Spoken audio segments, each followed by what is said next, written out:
Mes bien chers frères, le Seigneur est ressuscité d'entre les morts. Il est dans la gloire de Dieu. Désormais, la mort ne pourra plus l'atteindre, il est vivant pour l'éternité. La résurrection, c'est une vie éternelle. Contrairement aux trois autres personnes qu'il a fait revenir à la vie, Lazare, la fille de Jaïr et le fils de la veuve de Naïm, les trois personnes que Jésus a fait revenir à la vie, ces trois personnes vont mourir une seconde fois. Mais Jésus ne peut plus mourir, il est vivant pour l'éternité. La résurrection est un grand mystère, car c'est la vie déjà du ciel. Le Seigneur n'est plus dans le tombeau. L'ange du Seigneur dit bien aux femmes, voyez où il a reposé, il n'est plus là. Marie-Madeleine sera tentée de le toucher. Jésus lui dira aussi dans l'Évangile, ne me touche pas. Et quand Jésus va apparaître aux apôtres, ils vont être dans l'étonnement. Il va arriver là au milieu d'eux, sans passer par la porte, sans passer par la fenêtre, ni par le toit. Et bien sûr, ni par le sol, évidemment. Il est là au milieu d'eux. Jésus n'est plus de ce monde, il est vivant pour l'éternité. Il a plongé dans la mort, et le troisième jour, il est ressuscité. Mes chers amis, nous avons entendu la création dans la première lecture, livre de la Genèse. Dieu a créé ce monde en 7 jours. Le 7e jour, il s'est reposé. Le jour du sabbat, le samedi, précisément, le Fils de Dieu a reposé dans le sépulcre le 7e jour. Il ne pouvait pas y rester.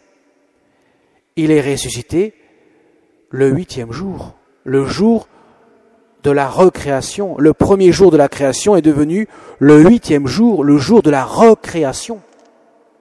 Il ne pouvait pas rester dans les ténèbres du tombeau. Son corps ne pouvait pas connaître la corruption, puisque son corps est celui du Fils éternel de Dieu. Voilà pourquoi nous avons entendu la première lecture, la Genèse, pour dire Dieu a créé ce monde, mais Dieu a plus merveilleusement recréé ce monde dans son Fils bien-aimé. Désormais, l'homme n'est plus seulement un être de la création de Dieu, mais un être de la recréation de Dieu, un être plongé dans la mort et la résurrection du Christ.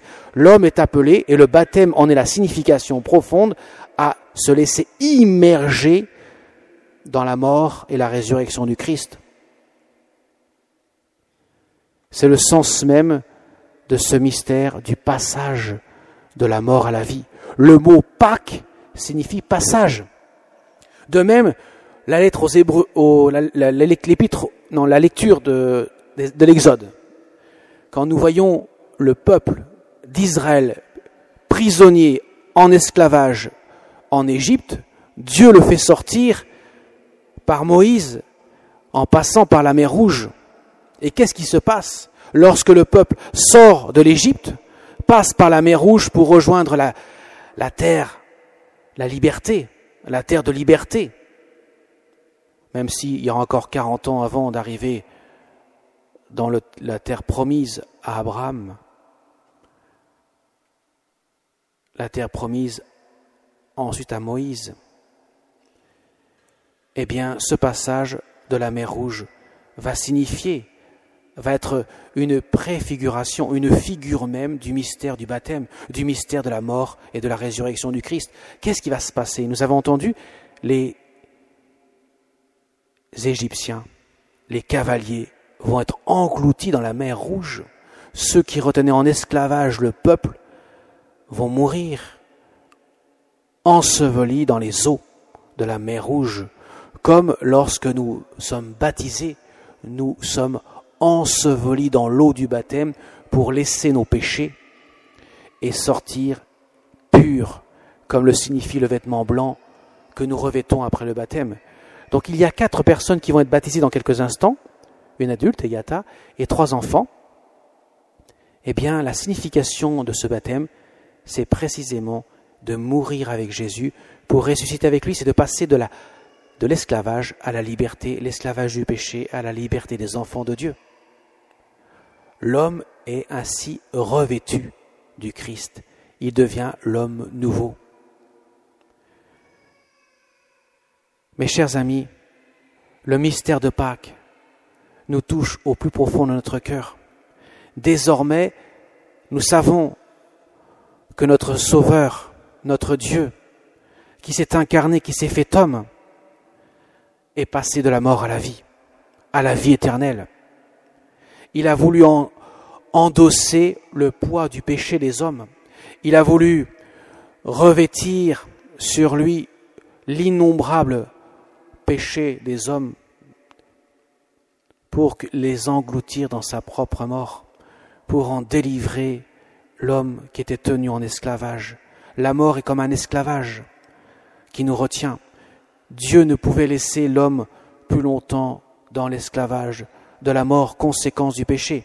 Voilà pourquoi le dernier ennemi que Dieu mettra sous ses pieds, que Jésus mettra sous ses pieds, c'est la mort.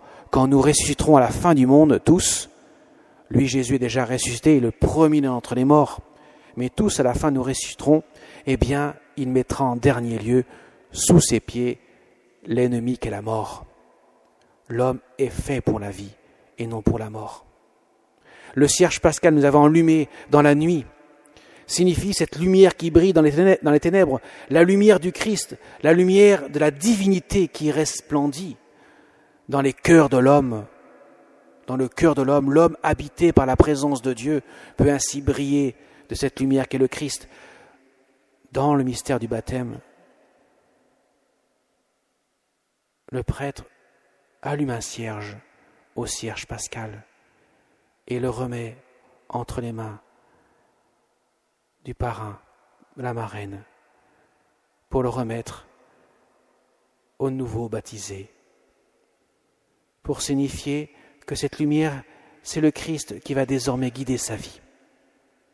Nous avons allumé chacun un cierge au cierge pascal avant d'entrer dans l'église, pour signifier désormais, c'est le Christ qui est notre lumière, c'est celui qui nous guide sur les chemins de la vie.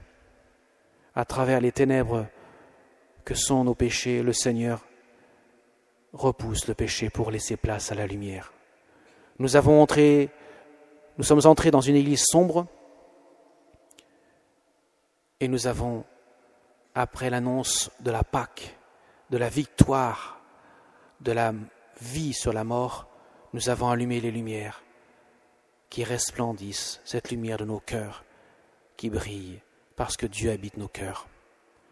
Mes chers amis, le mystère du baptême, c'est laisser ancrer le Christ vivre en nous. Désormais, le Christ est avec nous.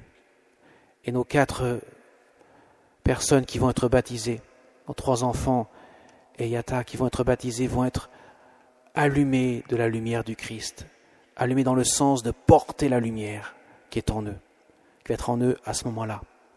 Juste après le baptême, je vais les oindre du Saint-Crème, le Saint-Crème qui signifie la présence de l'Esprit Saint, qui va imprimer de manière indélébile leur être. Tout leur être sera marqué par Dieu, par l'empreinte divine de Dieu, parce que Dieu s'est fait homme. Comme le disait saint Irénée, l'homme est appelé à devenir Dieu par la grâce. Désormais, ils seront baptisés pour l'éternité. Vous savez que le baptême est un sacrement à caractère indélébile. On ne peut effacer le baptême, car Dieu ne peut renier ceux qu'il a engendrés de la mort à la vie.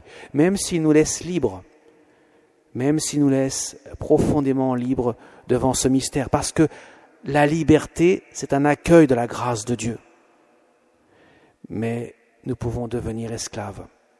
C'est le refus de la liberté, c'est le péché qui nous enferme. Voilà pourquoi le Seigneur nous donne l'assistance de l'Esprit Saint tout au long de notre vie, nous donne les sacrements, nous donne ce mystère pascal que nous fêtons à chaque fois que nous célébrons l'Eucharistie, la messe, nous rendons présent sur l'autel le mystère de la mort et de la résurrection du Christ. pour que nous puissions en vivre. Mes chers amis, ce jour-là, le jour de la résurrection, il y avait un cœur humain, qui vibrait de toutes ses forces, pourrait-on dire, de la lumière du Christ, qui était préparé à ce grand événement, comme il a été préparé, ce cœur humain, au grand événement qu'est le mystère de la croix. Vous comprendrez que je parle de la Vierge Marie, car la Vierge Marie, bien qu'elle ne voyait pas Dieu dans son Fils, puisqu'elle croyait comme chacun d'entre nous, elle ne pouvait pas avoir la divinité, mais elle avait une foi inébranlable. Elle savait que Dieu est plus fort que tout, elle savait que Dieu ressusciterait son Fils, elle savait que son Fils se ressusciterait lui-même, puisqu'il est Dieu. La Vierge Marie, ce jour de Pâques, a été transportée par la grâce divine. Elle a accepté cette mission désormais de nous accompagner sur ce chemin ardu de la foi. Elle-même a été un roc, parce que fidèle en toutes choses, ne laissant point les ténèbres faire sombrer son cœur, mais portée par la lumière du Seigneur. Alors, à la fin, juste après le baptême, nos 4 personnes se confieront aussi à la Vierge Marie pour demander sa protection, demander qu'elle soit leur mère dans le ciel. Nous avons une mère sur terre qui est censée nous aider à devenir adultes. Eh bien, nous avons une mère dans le ciel qui, elle, a cette charge de nous conduire vers son Fils. Femme, voici ton Fils. Fils, voici ta mère. Donc nous devons la prier aussi pour qu'elle nous aide vraiment à saisir les grâces que Dieu nous donne de son cœur infiniment miséricordieux. Amen.